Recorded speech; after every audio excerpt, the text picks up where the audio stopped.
kulankan qadada oo ay shirkadda Amal Ban macaamiishooda ugu soo bandhigaysay waxqabadkii u qabsoomay asaaskoodii kadib oo laga joogo muddo 18 sano iyo soo korinta adeegyo casri ah oo ay ka mid yihiin adeegga maalgelinta ayaa ka qabsoomay Hotel Jubba ee magaalada Boosaaso. maamulaha Amal Ban ee gobolada Bari iyo Sanaag Maxamuud Qorane Maxamed iyo gudoomiyaha qaybta bangiga Saciid Cali Shire ayaa furitaanka munaasabadan ka hadlay. waxay bilaabatay ama la aasaasay 1997 bishii Oktoobar.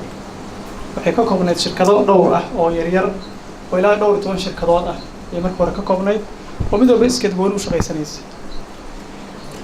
ragga odayaasha ee shirkadahaas iyaga lahaa ayaa waxay dareemeen haddii ay cududooda isu geeyaan inay ka fiican tahay marka ay kala tagtaagan yihiin.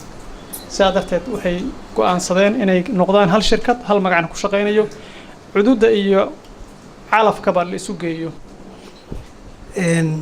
amaanooyinkana la ku aaminayna ma aha maaliyad kaliya waxaana la ku aaminay xogtii macaamiisha asraar macluumaad waxyaabo dadku iyo sharikaadku ay ka qarsadaan saaxiibadood ayaana la ku aaminaa waxaana la ku aaminaystay maaha oo kaliya maaliyad waxyaabo lagu mahadiyaa in amaanooyinkaas noocay noqdaanba ama ha noqdeen maaliyad ama ha noqdeen xog ama ha noqdeen asraar aan ogaanay ama ha noqdeen wax la xiriira dadka dhaqdhaqaaqooda maaliyadeed noocay noqdaanba inaan ka soo baxnay. waxaan haddaba intiina madasha fadhida iyo inta shaashadaha ka daawan doonta aan ka codsan lahayn sidaad markii hore noo siiseen kalsoonidiinna oo aad noogu aaminteen ammaanadiinni qaaliga ahayd ilaahayna uu nagu ceeb asturay aan uga soo baxnay inaad mar labaad naga ogolaataan inaan qayb ka noqonno horumarkii sharikaadkiina.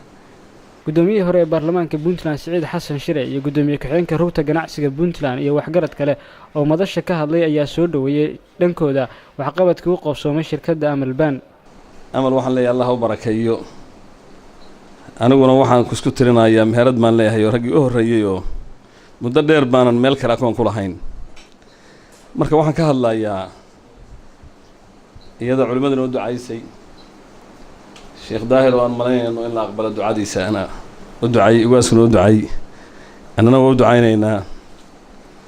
أنا كوه الله يمجع عن عصتها بدلان وعن لنا هاي ويدكو تاجرنا وأنا يقرب تاجرنا هاي الله أنا يدينا قبله ملها أتيكسان إنسان شركة عمل حوالد هانجرتي حوالد أحيد الدناء أنا وحن كهلا مجع عمل مجع عن أدو كهلا والله إنكي كان يبو السيبي. عبد الغني بوس بنتلان تي في بوساسو.